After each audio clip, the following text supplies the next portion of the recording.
Sejam bem-vindos a mais um Jornal Litorâneo. Hoje discutiremos sobre um tema que tem nos rodeado muito ultimamente. Ser ou não ser sustentável, debateremos sobre Cananéia, que se localiza no litoral sul de São Paulo. Antes de começarmos, vamos conhecer um pouco da cidade e seus principais pontos turísticos. O município de Cananéia encontra-se em sua maior parte no domínio de Mares de Morros, que tem sua vegetação composta pela Mata Atlântica, mas ainda abriga a Mata de Restinga e mangues. Os Mares de Morros são assim chamados por sua forma ondulada, constituído de planaltos de rochas cristalinas bastante desgastadas pela erosão, principalmente pela ação das chuvas e do vento. Localiza-se no clima tropical, temperaturas elevadas com verões quentes e úmidos e invernos frios com a queda no índice pluviométrico. Apesar de seu imenso potencial hidráulico, a maior parte dos rios que aparecem no domínio dos Mares de Morros apresentam problemas com a contaminação por resíduos industriais.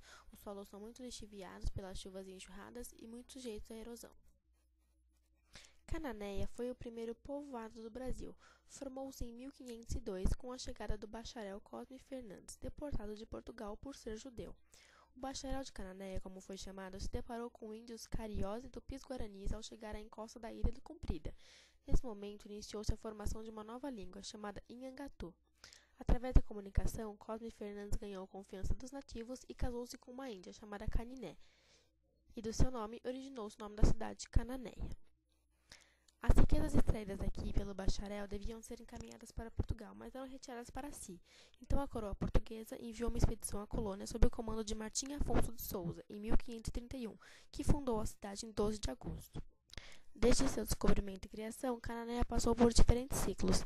Na época da chegada do bacharel, a exploração voltou-se principalmente à procura de ouro. Com a chegada de Martim Afonso de Souza, intensificou-se a extração de madeira da Mata Atlântica, presente na Ilha Comprida, que enriqueceu muito a coroa portuguesa, e o interesse por ouro ainda continuava. Com isso, Cananéia tornou-se um importante ponto de passagem para exploradores e piratas, e teve que desenvolver estradas para as tropas e reparo a caravelas, iniciando também a construção naval.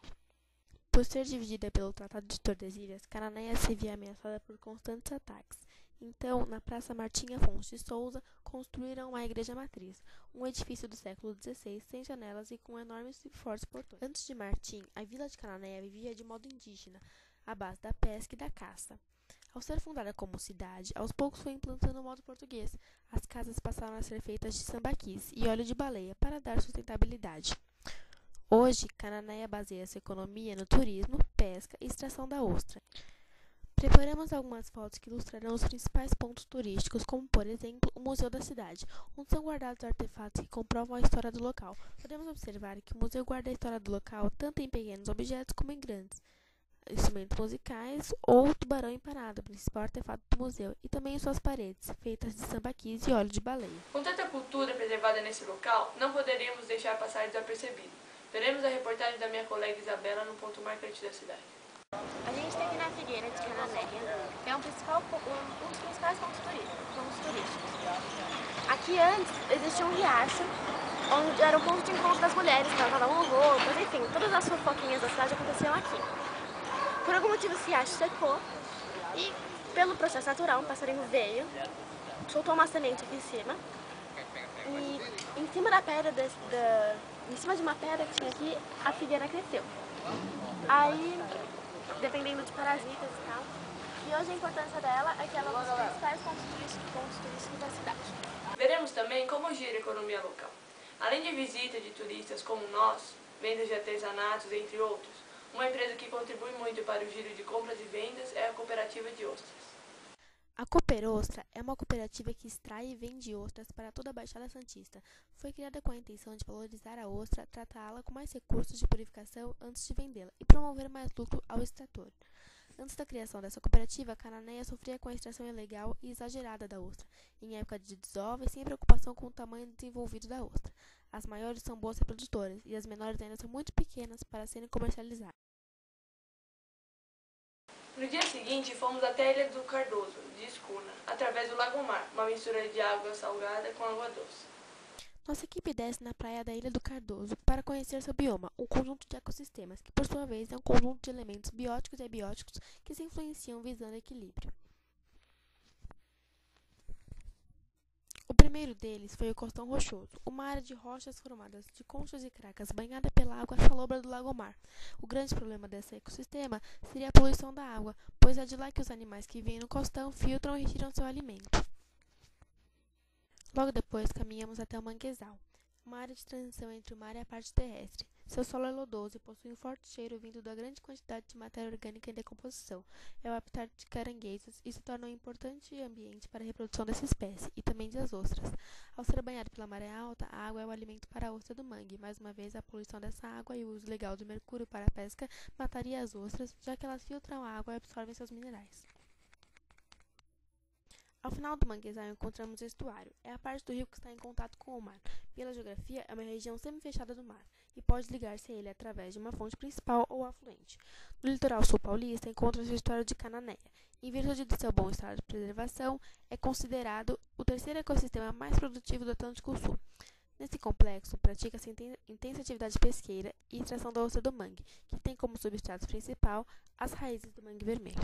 Os estuários são caracterizados por possuírem elevado número de fitoplânctons, sendo considerado pela fartura de nutrientes viveiros ideais para peixes. O estuário de Cananéia troca água com o canal de Ararapira, que contorna a Ilha do Cardoso. Após o manguezal, fomos conhecer uma pequena parte da Mata Atlântica, a Mata de Encosta.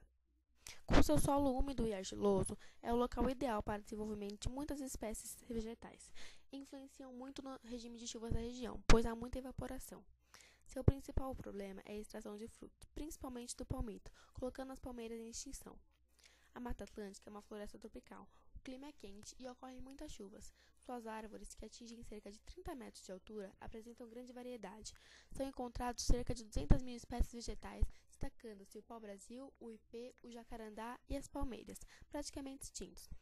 A Mata Atlântica é atualmente um dos ecossistemas mais devastados.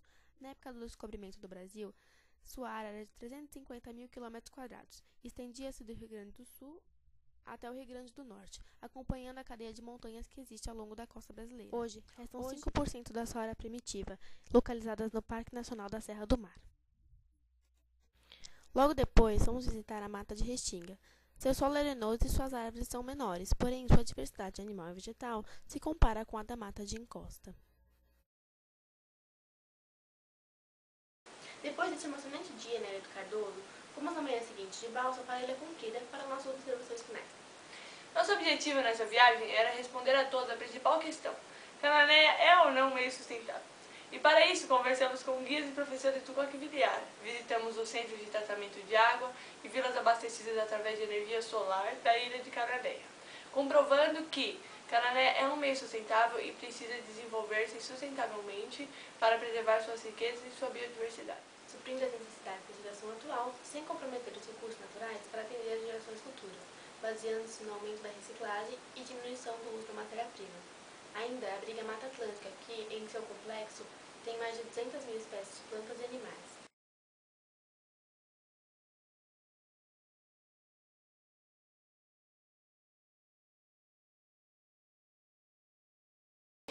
Para se desenvolver sustentavelmente, Cananéia adota as técnicas de coleta seletiva e reciclagem, reaproveitamento da água das chuvas, placas de aquecimento solar, tratamentos de esgoto e, para evitar ilhas de calor, suas estradas são de terra.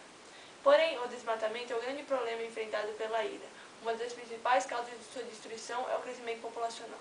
O desmatamento ocorre pela construção de casas de não nativos na ilha, por isso é declarado que podem morar na Ilha do Cardoso apenas nativos e seus descendentes. E o Jornal Litorâneo termina por aqui. Uma boa noite. Boa noite.